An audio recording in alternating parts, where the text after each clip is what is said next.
Vamos a comenzar con una palabra de oración, mis queridos hermanos, para que el Señor nos guíe en poder exponer su verdad con claridad, hermanos, y que sus corazones sean preparados para oír la voz de Dios a través de la Escritura. Padre Celestial, gracias te doy por el privilegio y la responsabilidad, Señor, que en este momento asumimos delante de tu pueblo, pero también delante de ti, Señor, y de aquel que nos está enseñando, guiando a toda la verdad. Te pedimos, Señor, que la guía del Espíritu hoy controle nuestros labios, nuestras mentes y que nuestros corazones sean impactados por la verdad de tu palabra que en este momento presentamos. Señor, que sea ella quien hable al corazón de tu pueblo aquí reunido. Te lo pedimos en el nombre de nuestro Señor Jesucristo. Amén. Muy bien, amados hermanos. Vamos a Efesios capítulo 4. Efesios capítulo 4, versículo 13. Aquí es donde vamos a ir un poquito más frenaditos, pero ya estamos para terminar este proceso de Efesios. Vamos a llegar hasta el verso 16. Y hoy vamos a ver cómo la iglesia como un cuerpo debe crecer y madurar de acuerdo a un estándar. El mundo hoy nos ha puesto estándares de vida. El mundo nos marca cómo vestir. El mundo nos dice cómo hablar.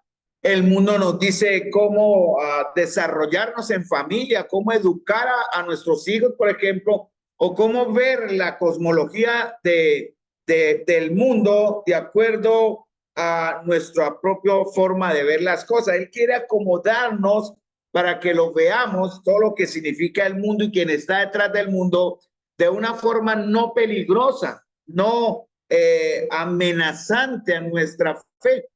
Pero el Señor quiere que nosotros lo veamos a Él y aprendamos de acuerdo a la medida que Él dice acá. Y está en Efesios capítulo 4, versículo 13, que vimos la segunda parte, veremos hoy. Dice, hasta que todos lleguemos, ¿verdad? A fin, como venimos viendo desde el verso 12, hay una tarea que hacer, es perfeccionar a los santos, o sea, que ustedes sean preparados y equipados. Eso le corresponde a los que están en el verso 11, ejerciendo, Efesios 4:11, ejerciendo estos dones y ministerios. Tenemos como tarea perfeccionar, darles a ustedes las herramientas. Ahora, si ustedes no utilizan las herramientas, la palabra de Dios dice que somos llamados obreros infieles o siervos infieles, siervos malos. El Señor les está entregando a ustedes, hermanos, las maneras, las herramientas para que ¿qué? Podamos trabajar en la obra de Dios.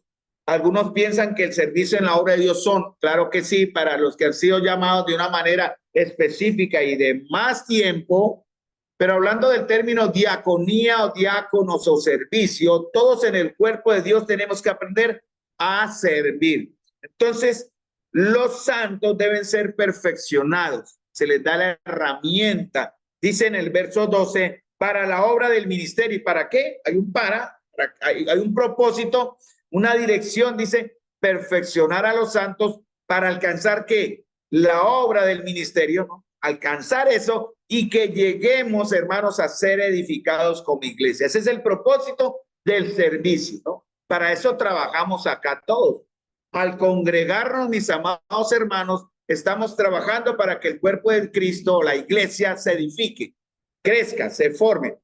Ahora bien, después de esto, dice el verso 13, esta edificación va a tener un final, ¿no? Va a tener un fin. Dice, hasta que todos lleguemos. Cuando todos lleguemos, que esa es la meta de Dios para la iglesia, ya diremos que hemos sido edificados de una manera completa. Pero la escritura muestra que esto no será posible en esta vida, en este lado de la eternidad. No vamos a, en cierta manera, llegar a ser completos de la forma que Dios quiere. Cuando el Señor venga, seremos completos, dice la escritura. Posicionalmente, Efesios 2 dice que nosotros ya estamos completos en Él. ¿Sí? Pero mientras estamos en este lado de la eternidad, mis amados, cuando muramos también será esa perfección ya absoluta. Mientras estemos en este lado de la eternidad, tenemos que ir todos como iglesia y cuerpo andando para alcanzar una meta. Ese es el propósito de lo que está hablando Pablo acá. Hasta que todos lleguemos a ¿qué? A dos cosas que están ligadas, no se pueden separar. Efesios capítulo 4, versículo 13. Cuando dice hasta que todos, ¿verdad? ¿Quiénes son todos? Toda la iglesia, no se deja nadie. Obviamente en la iglesia hay, y eso lo veremos más adelantico, si es posible, llegamos allá en el verso 14, hay aún niños que necesitan ser ayudados para que con los maduros o los que están más sensibles a la voz de Dios o más sensibles al obrar de Dios, ayudemos, incluyo ahí con respeto y temor, a los que son menos espirituales para que todos lleguemos o alcancemos, ¿qué? Dos cosas, la unidad de la fe y, están unidos, no se pueden separar, y del conocimiento del Hijo de Dios. O sea, esa es la tarea de la iglesia. Sí, reunirnos a cantar, muy hermoso, pero no es la tarea de la iglesia. Reunirnos a tener ágapes de comunión, muy hermoso, pero esa no es la tarea principal de la iglesia. La tarea principal de toda la iglesia, que es el propósito de Dios, la meta de Dios, es que todos lleguemos o alcancemos, por eso es una responsabilidad dependiente los unos a los otros. La palabra de Dios habla en muchas partes de la escritura, usa mucho unos a otros, juntamente, ¿verdad? Hablando de la perfecta o la manera en que el cuerpo de Dios o la iglesia vive en comunión. Por eso los creyentes no están, un creyente que viva de esa forma es un creyente disfuncional o anómalo. No puede vivir separado de la comunión de una iglesia de sana o de verdadera, como dice acá en el versículo 13, fe, o en este caso de verdadera doctrina. Hay que tener cuidado, ya lo veremos en los próximos versos que llegan en el 14, vamos a llegar allá, porque al no estar fundamentado en la unidad de fe, que es la doctrina, recuerden, la fe se manifiesta de tres formas. Aquí por el contexto entendemos que es una de esas. No es la fe que salva, de Efesios 2:8, ¿verdad? 2:8 al 10, no es la fe que salva, ya la tenemos. No es la fe testimonial que otros ven, aunque puede ser un efecto de lo cuando vivamos en unidad, otros van a ver la fe que vivimos. Aquí habla específicamente de la otra fe, de la fe que nos caracteriza como creyentes. En este caso se llama la fe doctrinal. ¿Qué es lo que estamos aprendiendo de la verdad de Dios? Es bueno que los hermanos nos edifiquemos y los siervos que estamos acá no damos abasto con tanto trabajo para poderles llevar completamente, bueno, se les está llevando completamente la palabra, pero no en un panorama que ustedes, los que tienen hambre, quieren saber más y más y más. Está muy bien. Y posiblemente usted tenga que acudir a otras ayudas. Por ejemplo, yo estuve en un curso de predicación expositiva por 3 meses para ayudarme a completar y mejorar mi manera de presentar el evangelio y predicarles a ustedes. Necesito ayuda y está bien. Pero mis queridos hermanos, debo tener mucho cuidado, debemos tener mucho cuidado de quién recibimos, ¿verdad? Hay que ser muy sabios que lo que estamos escuchando y compararlo con la palabra de Dios para entender si lo que estamos recibiendo para llegar a un conocimiento, lo que estamos viendo en el verso 13, es correcto o no. Porque en el verso 14, Pablo advierte de una amenaza, advierte un peligro, por eso usa el término, la palabra para, ¿no? Del verso 14, para evitar algo, tenemos que llegar a la unidad de la fe y del conocimiento. Entonces, la unidad de la fe, hay una meta que ya la hablamos, perfeccionar, edificar y que todos lleguemos. Entonces, hay una responsabilidad para quienes pastoreamos. Hebreos 13:12 habla de eso. Quienes daremos cuenta a Dios por sus almas. Pero también hay una responsabilidad de quienes son pastoreados, de recibir el cuidado. Eso lo estamos viendo en Tesalonicenses capítulo 2, versículo 13. En el amor pastoral, el cuidado de aquellos que Dios ha puesto ahí conjuntamente con otros para guiarnos a todos ustedes a que lleguemos a la unidad de la fe, o sea, la doctrina y del conocimiento del Hijo de Dios. La palabra conocimiento del Hijo de Dios tiene que ver con la comunión, está ligado, por eso está el conector y ahí, unidad de la fe y del conocimiento. ¿Cómo conocemos al Señor? A través de la palabra. Es la única manera. Yo estoy conociendo más a Jesús a través de la palabra. Por eso, cuando comencé, Marco, lo quiero decir de la manera correcta, fui enganchado al texto porque me está enseñando una manera diferente en que Jesús me ve a mí. Yo tengo que aprender a verme como Jesús me ve a mí. no como los demás me ven, no como yo me veo, sino como Jesús me ve a mí. Y eso lo vamos a ver en Marcos 6, 45 al 47. Después veremos cómo se ve Jesús y después veremos cómo se ve, o primero es cómo ven las personas a Jesús, cómo nos ve Jesús, y el tercer punto sería cómo nos vemos nosotros. Ese sería el bosquejo de Marcos capítulo 6, 45 a 50. Pero para llegar a eso tenemos que ir a la verdad de Dios. Usted la tiene en sus manos, en la Biblia. La palabra de Dios es fiel, inerrante, es sin error, infalible, es confiable. Entonces no deben tener temor de ir a ella y escudriñar en ella esta verdad que les estamos compartiendo, porque necesitamos llegar a la unidad de la doctrina. La doctrina del Señor es posible conocerla, está aquí en la verdad, en la palabra de Dios. O sea, no hay más doctrinas, hay que tener cuidado. Los de Gálatas, los de Galacia, en la iglesia en Gálatas, escucharon doctrinas extrañas y se fueron desviando para allá. Hay muchas doctrinas en el mundo hoy que nos rodean, por eso tenemos que estar fundamentados en la verdadera doctrina. El domingo pasado enseñó un hermano que trabaja en un ministerio que está enfocado en entregar buena doctrina, que son los cursos de Emaús. Próximamente vamos a comenzar con los caballeros un curso de Emaús que él me recomendó. Voy a cambiar el enfoque con los caballeros sin olvidar el punto de los dones, pero para usando un curso de Emaús de una manera ya más generalizada para que no sea Carlos quien solamente enseñe, sino los demás caballeros que quieren ser delegados en funciones en la iglesia local, a través del curso aprendan también a través del curso que se llama Yo Primero, lo que es servir, ¿cierto? Lo que es servir a través de ese curso. Vamos a aprender porque queremos llegar a la unidad de la fe, de la doctrina que está ya clarita en la verdad de Dios. No hay otra doctrina, no se puede meter con Cristo, no puede cambiar el carácter de Dios, no puede cambiar el aspecto salvador de Jesús, no puede debilitar la obra salvadora de Cristo. Esa es la doctrina. Pueden haber matices para entender otros aspectos de la doctrina que no son tan centrales, digámoslo así, me entiéndame, por ejemplo, la escatología. Es una manera de ver la cosa, a ver eso, la neumatología, la parte del Espíritu Santo. Hay iglesias que lo ven de una manera muy poco bíblico. Entonces hay que verlo de la forma correcta, ¿no? Se respeta que ellos lo hagan así, no se comparte, no vamos a decir que están en una herejía, pero están interpretando el Espíritu de la manera que él no quiere que sea interpretado. Él tiene una razón de ser y lo veremos ahora en un texto en Juan, si alcanzamos el tiempo que estoy corriendo. Entonces, en Efesios 4, 11 al 16, estamos viendo hasta aquí el verso 13, que vamos a ver hoy, madurez. A partir del verso 14, vamos a ver estabilidad, que vamos a ver hoy si alcanza el tiempo. Y en el verso 15 vamos a ver integridad, ¿no? Tres temitas, madurez, estabilidad e integridad. Entonces, la unidad de la fe se refiere a la unidad de la doctrina por medio de la palabra. ¿Hay alguna duda de eso?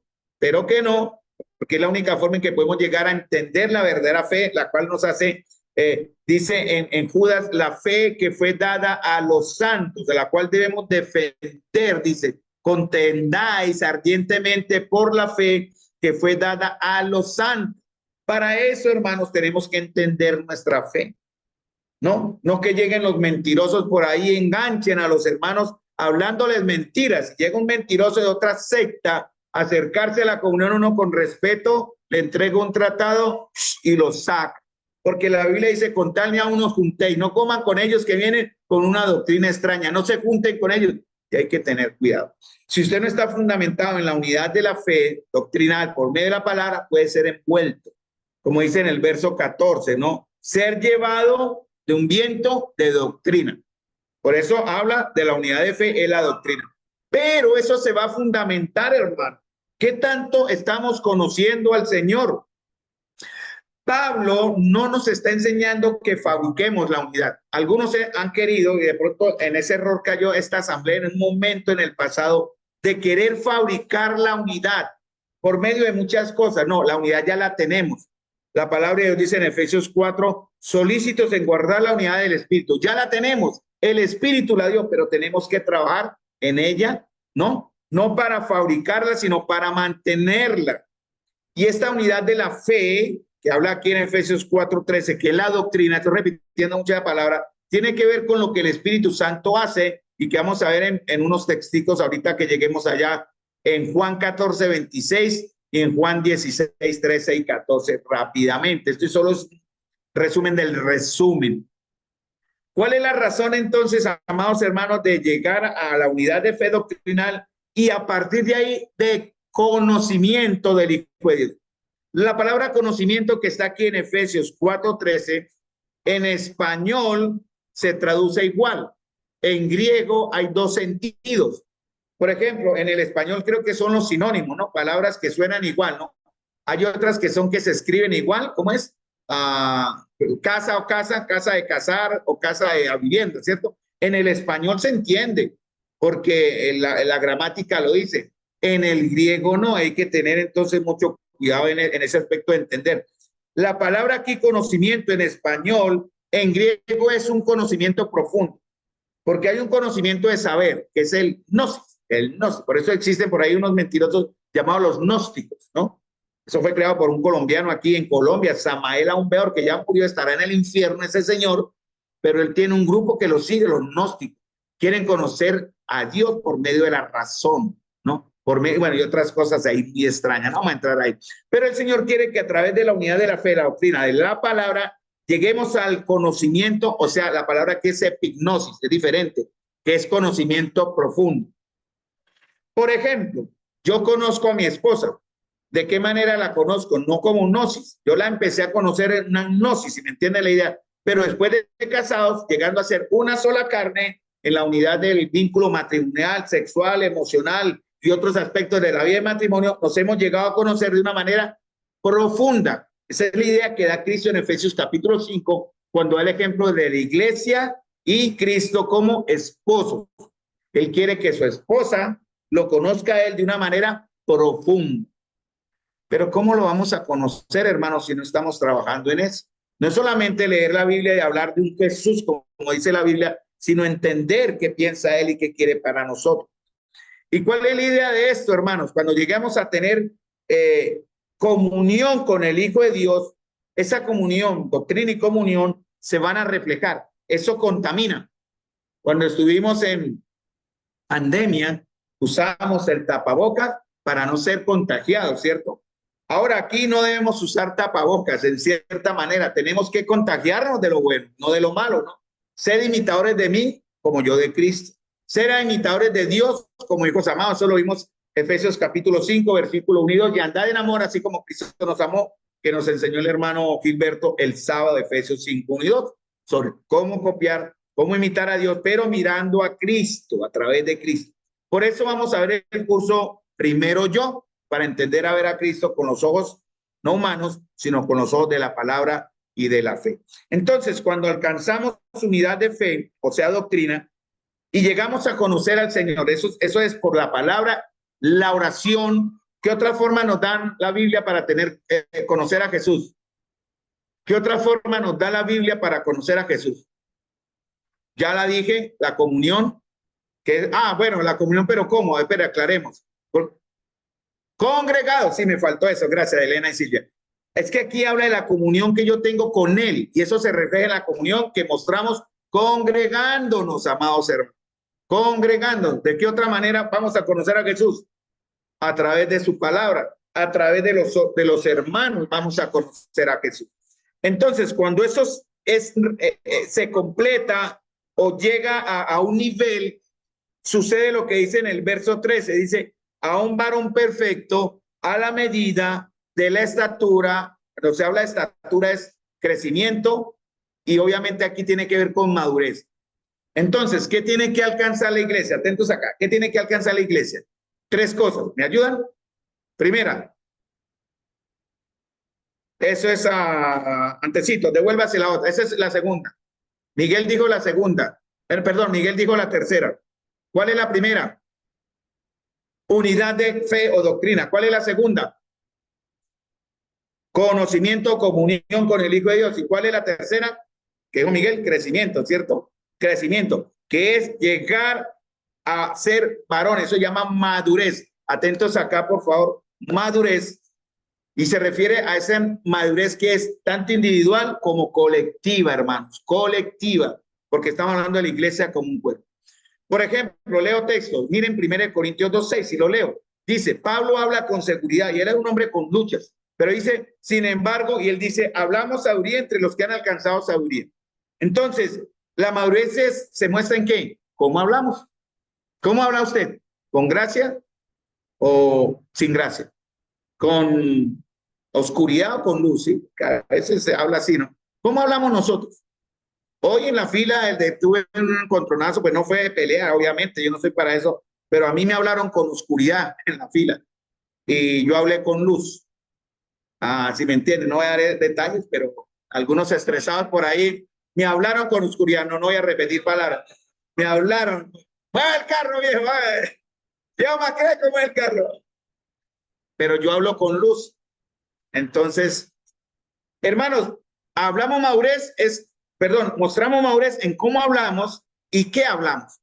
Filipenses 3:15 dice, así que todos los que somos perfectos, esto mismo sintamos. Entonces Pablo dice, hablamos sabiduría entre los que han alcanzado madurez.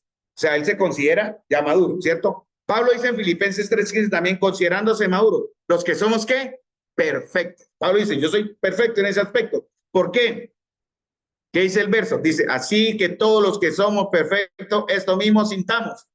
Cuando hay perfección o madurez, sentimos lo mismo, hermano. No hay división, hay diferencias de opinión, correcto, hermano. Aquí demoramos un poquito en escoger el tono de las paredes.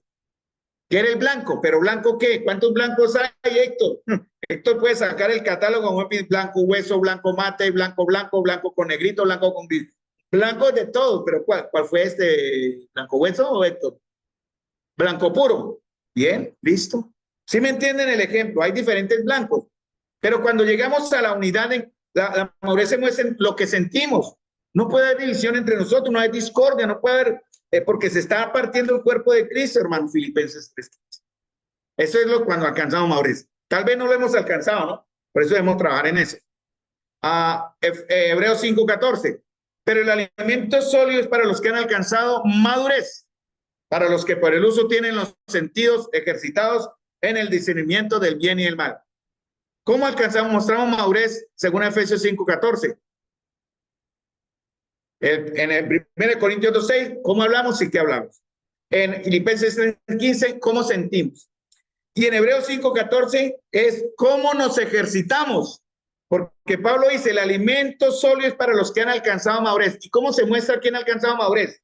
Para recibir alimentos sólidos, los que por el uso, o sea, se ejercitan, ¿en qué? Los sentidos, ¿en qué? En discernir el bien y el mal. Ahí mostramos madurez.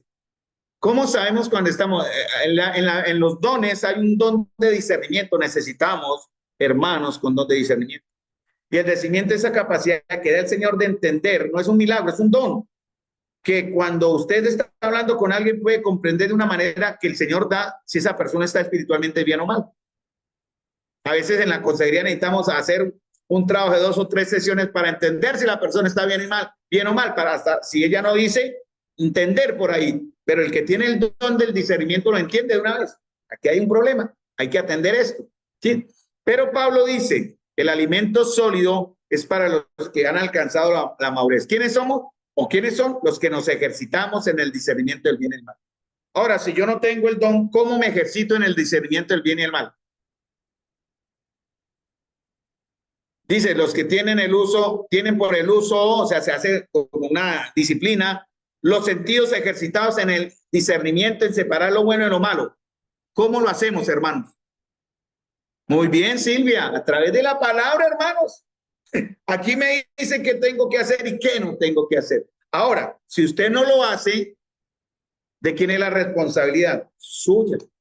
Si la iglesia no lo hace, ¿de quién es la responsabilidad? De la iglesia. Por eso el Señor le habló a 7 iglesias. Tengo contra ti, ¿qué haces? Él no le habla a personas, sino habla en general a toda la iglesia, y obviamente en particular a alguno. Has dejado, has esto, no has hecho aquello. Hermanos, si yo enseño la verdad, Dios, de lo cual estoy seguro, y lo hago con temor y respeto, si me corresponde este domingo la enseñanza, vamos a hablar ese tema que es que Dios nos quiere convencer de que la palabra que recibimos es su palabra. Ese es el tema. Que la palabra de Dios es su palabra. que usted debe entender que lo que tiene en sus manos es la palabra santa de Dios, no es el libro físico, sino los pensamientos y las ideas. Por eso cada coma, cada punto que está aquí en la escritura es santo. Los judíos mesoráticos, cuando pasaban la Biblia, la pasan contando cada letra. Ellos conocen cada letra y cada coma de la Biblia, o sea, de la Torá, y ellos las cuentan, no falta ninguna. Y cuando las pasaban antes en manuscritamente, hoy la imprenta hace maravillas. El escriba que pasaba la Biblia contaba, por decir un ejemplo, Génesis 1:1, aunque no estaban los versículos, pero en el texto que decía Génesis 1:1, él sabía cuántas palabras habían y él las contaba. Y si faltaba una, tenía que revisar que fuera escrita perfectamente y la coma de hermanos, tan sagrado es eso. Y nosotros a veces despreciamos lo que la palabra dice, la tomamos como cosa simple. Por eso, hermanos, al estudiar la palabra, esto puede entrar con una visión muy diferente y muy sagrado. Por eso hay que entrar a estudiar la verdad de Dios con temor, hermano. No es leer cualquier libro espiritual como leería usted un libro de ayuda espiritual. Hay que tener mucho cuidado. Entonces, hermanos, ¿cómo se va a mostrar eso? Dice, a un varón perfecto a la medida de la estatura de la plenitud de Cristo.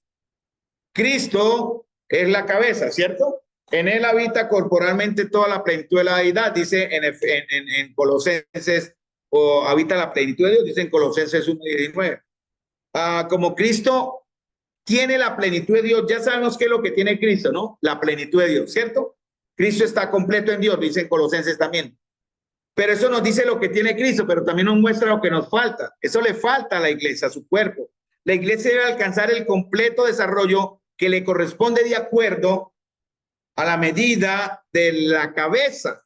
¿Sí me entienden la idea? La cabeza está completa en Dios, nosotros debemos estar completos o llegar a ser completos de acuerdo a la cabeza. A llegar a esa plenitud, a ese conocimiento completo de Dios, eso se llama plenitud, pleró, ser llenos de Dios, para poder entonces cumplir lo que dice el verso 13. Entonces, tres cosas, ¿cierto, hermanos?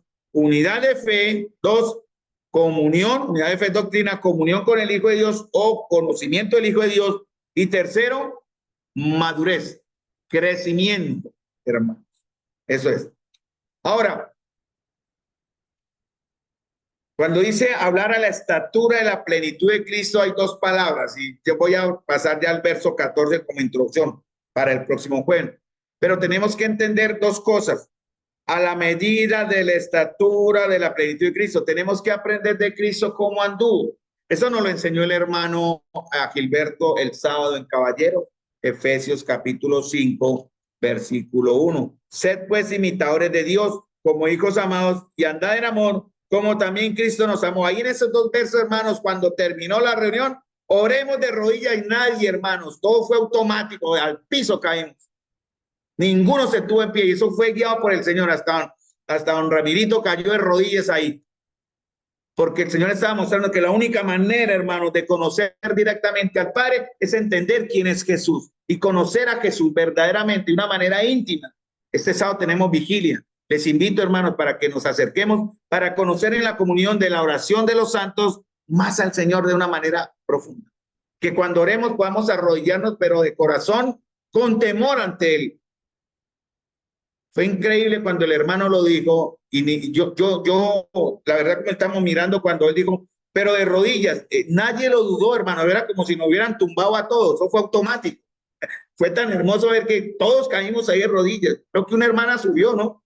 Avisaron a alguien, la hermana hoy le dijo a Marta, no es que los hermanos están postrados, algo usó esa palabra. Claro, estamos ahí en ese ambiente tan hermoso. Pero hermanos, eso significa que vamos a aprender a andar como él anduvo para ser imitadores de Dios. Como dice Efesios 5:1, ¿no? Entonces, hay una diferencia entre madurez y perfección, ¿cierto? Dos palabras importantes. Una persona puede ser perfecta, puede ser madura, pero no perfecta, ¿cierto? Porque está en un proceso. Pero una persona no puede ser perfecta y no ser, pero no madura. Es imposible. Tiene que usar las dos. Uno puede ser maduro y no llegar a la perfección. Muchas cosas, estamos en ese proceso, pero uno no puede decir que es perfecto y también decir que que no es maduro, es lo contrario. Dios quiere que seamos las dos cosas. Ahora, miren lo que dice Juan 14:26. terminamos ahí. Igual no llegamos, pero el próximo jueves arrancamos con el verso 14. La Trinidad de Dios está involucrada en nuestro crecimiento. Juan 14:26. Pero el Consolador, dice el Señor, el que nos va a llevar a la unidad de la fe, se llama Espíritu Santo. ¿El Espíritu Santo quiere ser exaltado? Pregunta. ¿El Espíritu Santo quiere, necesita y busca ser exaltado? No, hermanos. No porque no lo merezca, Él es Dios. Pero la misma Escritura dice, Él me glorificará, en Juan 16, 13, 14. Él me glorificará. El propósito del Espíritu Santo en Juan 14, 26 dice, pero el Consolador, dice, el Espíritu Santo, que es Dios, personal, no es una fuerza inactiva, es real, Él siente, ¿no? Acuerden lo que pasó con Ananías y Zafira. ¿Por qué le has mentido al Espíritu Santo? ¡Pah! Cayeron muertos. Él está mirando nuestros corazones, hermano.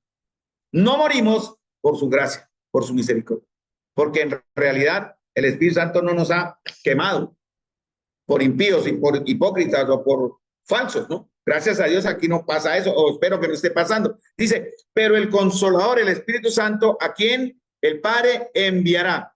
Y lo envía entre comillas, uso comillas porque Él es en la coigualdad de Dios, Dios mismo. Dice, Él los enviará con un encargo. Dice, lo va a enviar en mi nombre.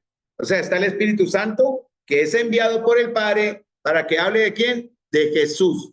Ahí están los tres. Y dice, Él, o sea, el Espíritu, que Juan 16, 26, ¿me siguen? Os enseñará. La palabra está en futuro. ¿Cuándo será ese futuro? Es ahora, hermanos.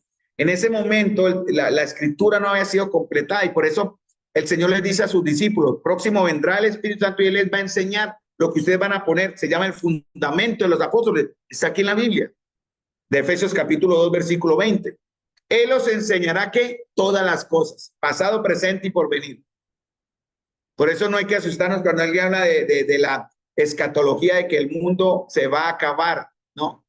Por ahí en el funeral del hermanito Jorge Fren, un hermano que hace años que no veíamos, está muy enganchado con la escatología, eventos futuros, y que el Señor, Cristo venía el 26 de octubre. Yo le dije, amaneceré, veremos. Porque la Biblia dice que el día y la hora nadie lo sabe, pero Él dice que llega el 26 de octubre. Listo. Él les enseñará todas las cosas, es una ilustración. Dice, y les recordará todo lo que les he dicho. Entonces, otra cosa que hace el Espíritu Santo, que es, habla en el nombre del Padre, 1, 2, enseñar, 3, recordar, ¿pero qué? ¿Qué va a recordar Él? Lo que Cristo dijo, no lo que el profeta dice o que el pastor dice o lo que el misionero dice, sino lo que Dios en su palabra nos dice. Juan 16, 13 y 14, en estos 5 minuticos que me quedan, que comenzamos corriditos 5 minutos. Vimos Juan 14, 26. Listo. Ahora Juan 16, 13, 14. Pero cuando venga el Espíritu, ya no se le dice el Espíritu Santo, se le dice como el Espíritu de verdad, ¿cierto? ¿Qué va a hacer el Espíritu? Basado en lo que él ya dijo en Juan capítulo 14. Él nos va a guiar. No solamente nos va a enseñar, no solamente nos va a recordar, sino también nos va a guiar. ¿Qué significa guiar, hermanos? Sí, llevar, mostrar, pero la palabra guiar, así está, es correcto. El término es mostrar, llevar, pero ¿cómo? Dirigir, ¿cierto? Vaya por acá, lleve por aquí, llegue acá, ¿cierto? Él nos va a guiar, en Él no hay mentira. Por eso, hermano, no tengamos temor de ir a la Biblia. A mí no me asusta ir a la palabra. Yo cuando me meto, en verdad me meto, yo me engancho tanto que a mí no me da miedo. Yo digo, bueno, yo sé que no me voy a equivocar en la manera. Pongo comillas acá porque no digo que en perfección, que nunca me equivoco en interpretar la verdad de Dios, ni me faltaba. Yo también estoy aprendiendo. Pero yo le digo, Señor, guíame, porque esa es su promesa aquí en Juan. Guíame a esta verdad, ¿verdad? ¿Y por qué me va a guiar a la verdad? Dice, porque ¿qué? Él dice, Él va a hablar todo lo que oye. O sea, el Espíritu Santo está siendo un eco de ¿quién? En el verso 3 y 14, Él los guiará toda la verdad. Él no va a hablar de lo que ha oído. Él no va a hablar de lo que Él quiere decir, sino lo que oyó hablar a quién, o más bien al Padre, ¿cierto? Porque es lo que dice Jesús, no, mi Padre, lo que yo oigo a mi Padre, esto les digo.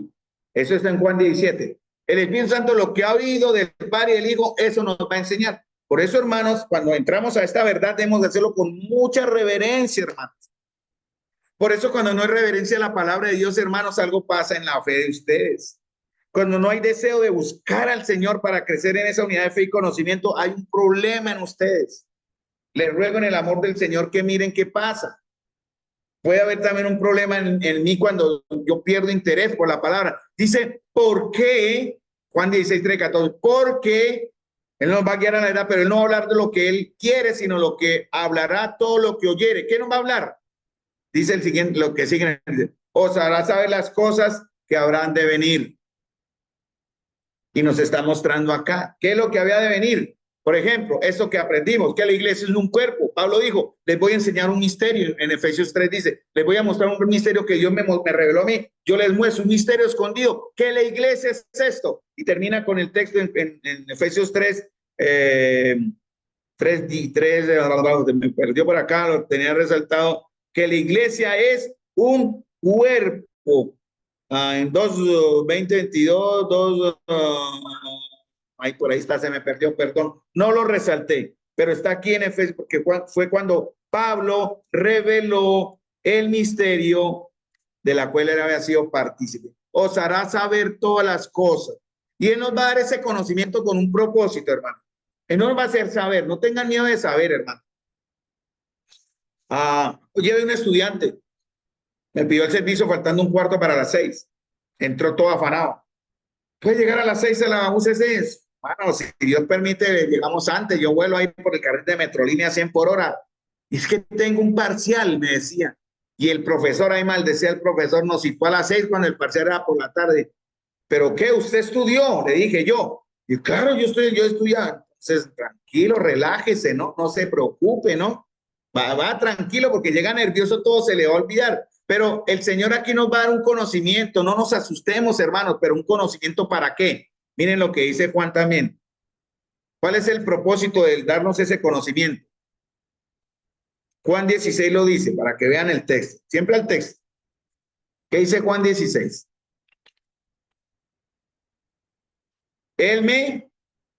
¿Por qué Él nos quiere enseñar? ¿Por qué Él nos quiere guiar a toda la verdad? ¿Por qué Él quiere hablar de lo que habla y ve hablar del Padre y al Hijo? Dice, porque Él me glorificará. ¿Sí o no?